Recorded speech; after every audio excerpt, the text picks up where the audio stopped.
The summit of the European Council decided to start negotiations on Ukraine's accession to the EU. Now, that is the most important news of the week, I would say, or even of the year. And so, good afternoon. Henry Keane is on UATV English, as usual, keen to give you hard truth in easy enough terms for the whole free world directly from Ukraine. This was, without any exaggeration, a historic day and a historic victory for Ukraine and all Europe. As President Zelensky puts it, he said, "This is a victory that motivates, inspires and strengthens." The head of state expressed his gratitude to everyone who worked for this decision and everyone who helped. And I humbly count myself in that number. President also emphasized history is made by those who never let go fighting for freedom.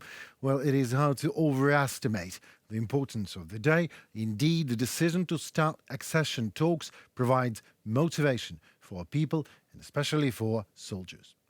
Today, Ukrainians received a clear confirmation. The European Union recognizes the aspirations of the Ukrainian people and expects Ukraine to be part of it. In easy terms, indecision to open negotiations is 200% deserved, not only because Ukraine has fulfilled all the necessary EU recommendations for this, but since Ukraine spills its blood for the values European family is professing, as simple as that. I am grateful to everyone in Ukraine, our team, who did everything necessary. We have fulfilled the recommendation of the European Commission. We have dispelled doubts. Today, there is a decision to open negotiation on accession to the EU. This step will be followed by the next ones. This is a massive job to integrate the state of the institution, of the norms, all of it into the European Union. But we will do it. Ukraine has repeatedly proved what we are capable of. There will be another victorious decision. The time will come when we will be able to celebrate Ukraine's accession to the EU. Even during the full-scale war, Ukraine continued fundamental reforms, strengthening of all institutions and, of course, fight against corruption. The European Commission and the leaders of the EU member states obviously recognized our country's achievements by deciding to open accession talks.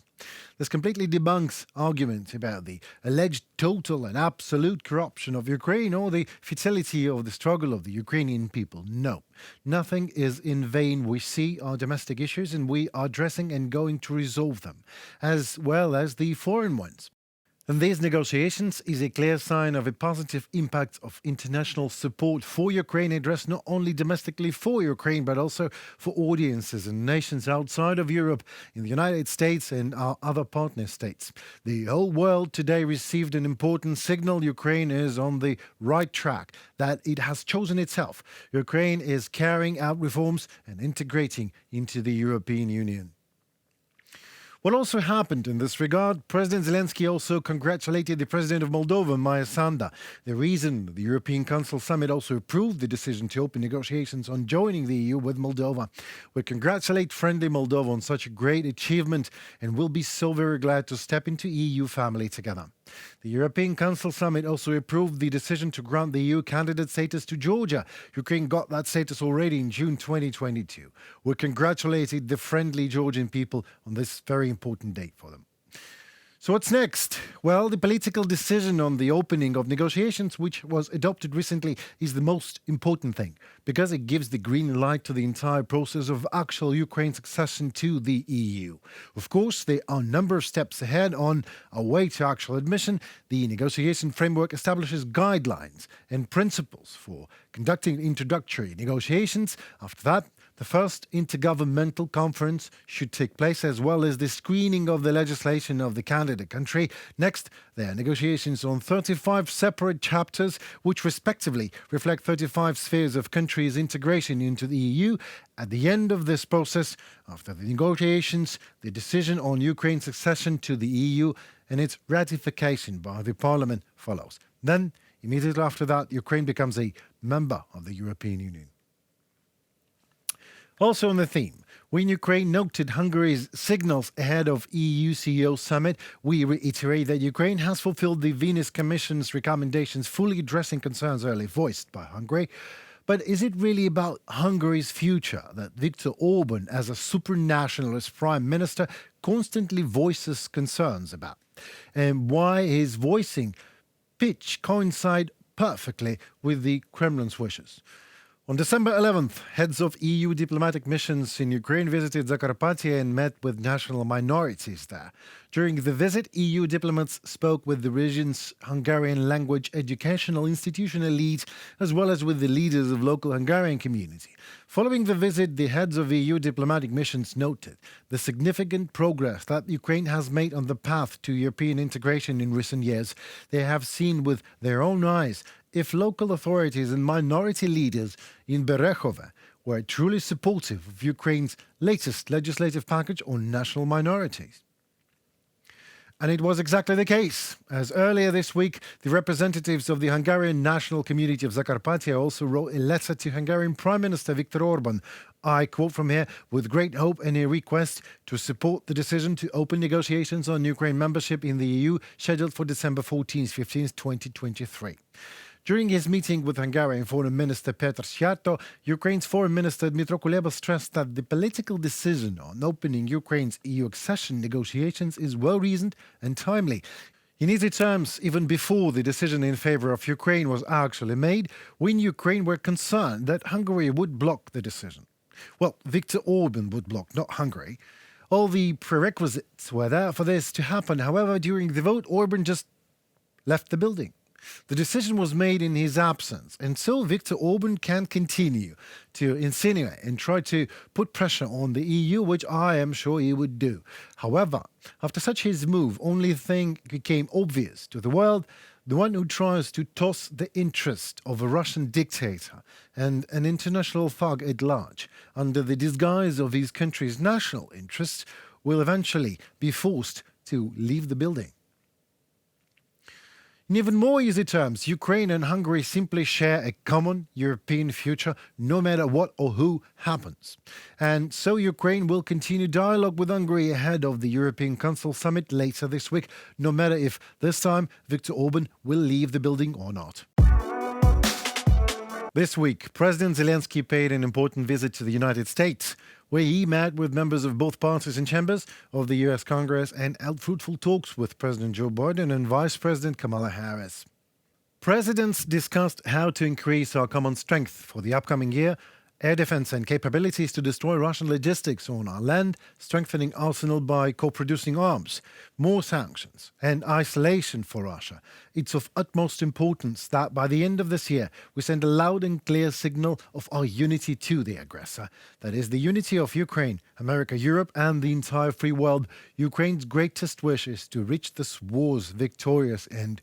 No one wishes that more than us, and no one but Putin wants a prolonged war. We dream of a Christmas in peacetime. We are working to turn our battlefield success into peace, and we are headed towards our goal together with the US and thanks to American support. Ukraine's war for freedom and independence is being fought on two fronts, domestic and international. At home, Ukraine pays the highest price, human lives and immeasurable suffering. This fight would have been ultimately doomed without the support of decent, compassionate nations, whom we proud to call partners.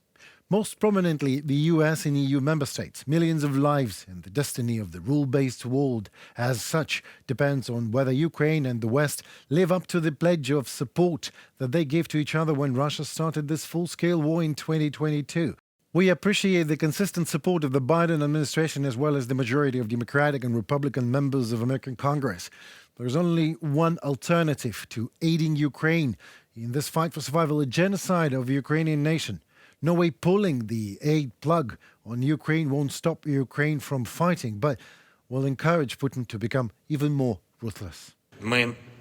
Продовжуємо нашу роботу з партнерами. We continue our work with partners to preserve unity in the defense of Ukraine, in Europe, with America, and with everyone else in the world who supports us, supports the state and international law. The coming weeks will also be active in our foreign policy, and we have already begun planning activities for January. We will do our best to make sure that Ukraine is strong, and the next year we can all be confident in defense support, macro-financial support, and political support.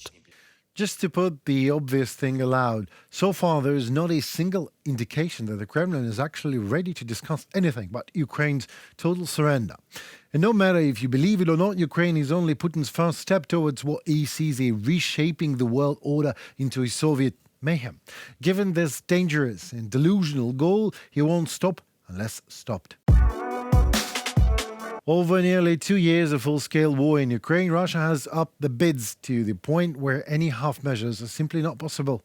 Any outcome besides a clear defeat of Russia in Ukraine would have troubling implications echoing globally. It would cause global disarray that would ultimately threaten our allies as well. All dictators of the world are watching closely on the results of Putin's criminal military adventure. His success, even if partial, would inspire them to follow in his footsteps. His defeat will designate the folly of even trying so. Wars of this scale are fought in stages. Some of those stages may be more successful than others. What matters is the end result. In Ukraine, that means fully restoring our territorial integrity and bringing to justice those responsible for international crimes. Goals that are both clear and feasible.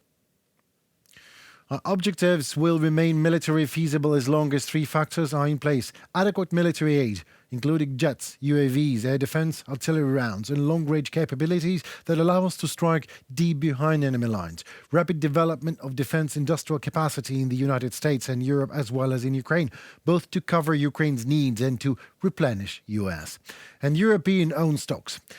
Principled and realistic approach to the prospect of negotiations with Russia. Ukrainians are not willing to give up on opt for peace at any price. 80% categorically oppose making territorial concessions to Russia, according to a survey by the Kiev International Institute of Sociology in October 2023. Nor would Ukrainians be ready to give up in the event of significant decrease in foreign military aid. Polling by the New Europe Center in November 2023 showed that only 8% think that such a decrease should push us into negotiations with Russia. 35% said that Russian willingness to withdraw its troops from Ukraine would be the necessary condition to start talks, and 33% said that under no conditions should talks be started at all. We are working to implement all our arrangements with partners regarding new weapon production, joint production facilities, and a shared repair base. The goal is to maximize Ukraine's strength, with each month adding power to our defense. We are preparing for further strengthening air defense. We have already reached agreements on this. The theme of air defense arises in almost every meeting and talk with world leaders. There will be more systems, more protection for the sky. Yes, we heard that Russian narrative of fatigue in regards of Western world and Ukrainian war, of survival and dignity. Well, ask yourself if the enemy would come to your neighbor's door and you could defeat him by simply providing help and not fighting yourself. What fatigue we're even talking about here? It is in our global interest to defeat the Kremlin. It is the either part. It's either Putin or the free world. Full stop. We should not be duped into believing that Moscow is ready for a fair, negotiated solutions. No. It never was the case and never will be. Russia is a mill of lies producing it on industrial scale. The Kremlin spits on each and every international law and agreement it has signed itself. All of them were ruined, all of them. So opting to accept Putin's territorial demands and reward his aggression would be an admission of failure, which would be costly, as for Ukraine, as so for its allies, as well as the entire global security architecture. So let us all just ensure the only territorial option available for Putin is his bunker in Russia or the bench in The Hague. Imagine a brutal thug breaks into your house, murders your family, robs the house, occupies a part of it, then his relatives call you and say, look, let's do sports together, under a neutral flag. Even considering all the limitations attached, no officials, no flags, no anthems, no national teams, no representatives of military, no individuals who endorse the war, etc., etc., inviting representatives of a brutal criminal genocidal power under any flag is simply inappropriate. In any shape or form, countries conducting this barbaric war can't be allowed to share the same sports arena with their victims. Participation in the Olympics is a privilege, and the aggressor countries of Russia and Belarus have forfeited it in full. A nation that famously turns everything into a weapon, energy, food, migration, information, etc., can't be allowed to use the Olympics in Paris for propaganda purposes, obviously. The lessons of Berlin, 1936, Sochi 2014 and the 2018 FIFA World Cup must be finally learned. Any neutral athlete who participates will be a resource and a tool for Russian propaganda when one nation has unleashed the largest aggressive war in Europe since World War II and is trying to destroy another nation. Calling these people neutral means supporting murder. Matvey Bidny, temporary acting Minister of Youth and Sports of Ukraine, in an interview with Deutsche Welle. Well, the IOC's decision to invite Russian and Belarusian competitors to the 2024 Olympics in Paris is a serious mistake. Or, maybe a crime. Or maybe even the crime. The crime of damaging human values, while the international sport's original idea itself was to support them. How would the Director General of the IOC feel about Russian if his family was destroyed by the Kremlin, parts of the country was annexed, and his children were deported to Russia? How would any IOC employee react if he or she knew that his relative is now in Russian captivity, but Russian athletes are preparing to compete under neutral flags before their very eyes? What is a neutral flag anyway? Any flag is meant to symbolize something. What is the symbol of a neutral flag? What is it meant to symbolize? Neutrality on what exactly? International Olympic Committee's neutrality on killings in Ukraine? Is the neutral flag a white rag that IOC throws over the corpses of 361 Ukrainian athletes killed by Russian bombings in Ukraine? No? Well, then a neutral flag must be an oxymoron, a symbol of a crime against sports and human values, evidence of the outrageous deterioration of high morality standards that should have been the foundations of the Olympic movement. But it's not. People who are deprived of the right to compete under the flag of their country, an international terrorist whose president is indicted by the International Criminal Court, somehow are granted such a right wrapped in a neutral flag. Rag, I mean. Where is that thin red line between tolerance and corrupt madness? The Kremlin is always trying to convince us that sports should be out of politics. All right then, I have a proposition to IOC in this regard. Just give Russian athletes who were allowed to participate in Olympic Games an option to use Russian flag just one time during the Games. You'll see then that all this neutrality fading, nothing but a fake, because every Russian will use this option and raise their bloody flag. Because all of them are proud of murdering in Ukraine, proud of Bucha, Irpin, Odessa and Kherson, proud of Putin. You will see that what we in Ukraine know for ages, those Russian athletes are not at all innocent sheep, but just a useful tool of the Russian war and propaganda in support of all the killings in Ukraine. And they will gladly show it to you. Just let them. And one more idea to the Ukrainian authorities. What if we invite all 361 Ukrainian athletes killed by Russia to these Olympics Games to Paris? Why not? If the criminal absurdity of the Olympic Committee has reached the level where you can easily wash away any blood with the white rag of neutrality, great. Then why won't Russian athletes actually face their Ukrainian counterparts killed by the Kremlin? The same very Kremlin that these very Russian athletes, by their actions or inactions, legitimize to wage war and murder their Ukrainian counterparts. Well, of course, the living will win. Then let the IOC award medals to the winners, just wrapped in a white rag of neutrality. Now it is time for more on UATV English. You asked hard questions, we answer in easy terms. And now the question of the week, voiced by the user with a huge number of unrelated characters, so I call him just the user.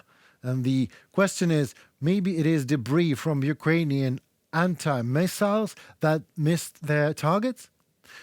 First of all, let us assume that it was some kind of Russian bot that is trying to mislead users. Nevertheless, I will answer the question because this lovely little Russian propaganda is spread by Russian mass media, politicians and diplomats too often these days. Important to know that this question was asked in the comment under the episode where we talked about another missile attack on Kiev. Firstly, all the blah blah blah about Ukrainian debris hurting Ukrainians is usual Russian way to shift the responsibility from itself. I'm sorry, but what caused this debris to appear after all? Until February 24th, Until Russian criminal aggression against Ukraine, not a single fragment of a missile debris ever fell in Kiev. And no one in their sound mind would launch a missile over their own city. You may not know it, but Ukrainians know it way too well. Even the launch of anti-aircraft missile is an explosion itself. As some Russian missiles fly at supersonic speeds, so to intercept them, an anti-aircraft missile must fly even faster. So just imagine the sound wave of the launch. Or better come over to Ukraine and listen to it. Secondly, during the recent shelling of Kiev, the Russians used S-400 missiles. Yes, the ballistic ones, which are quite inaccurate. So put it mildly. And if they are not down, no one knows where they actually would hit and explode, not even the Russians. On their propaganda channels, they will, of course, talk about the damaged imaginary NATO base in the middle of Kiev forest or in the middle of the capital center avenue or whatever. There is an old joke about a great Chinese warrior who always hit the very bullseye of the target. Always. No misses, no mistakes, right to the center of any target, at any distance. When he was old and ready to pass away, his apprentices asked him how he achieved such a level of mastership, and the great master answered, easily. While you aim at the target with your arrow, I do exactly otherwise. I aim at my arrow with the target. I simply draw a target around the place my arrow has hit. This is exactly what Russians do, you see. Simply assign any target they want to any random place their missile hits. They fire the missile, and where it hits, boom, a NATO secret base emerges. This time a secret NATO base was hiding under a kindergarten in the center of Kiev. They don't care where to shoot. And we care to minimize the damage caused by their dreadful indifference as much as we can. So, what do you suggest, dear Russian user? Sit and wait until one of the Russian missiles hits a hydroelectrical plant or a nuclear power plant, so there will be millions of deaths. But so we then can divert all the doubts and prove it was not caused by our Ukrainian missile debris? What's the point? Even in that case, all the guilt will be put on us Ukrainians. Listen to your beloved Russian media, Russian user. According to them, Ukrainians blew the Kakhovka Dam. And so in the case of tragedy on the NPP Zaporozhye nuclear power plant, Ukrainians will be guilty just as well, according to first Russian channels.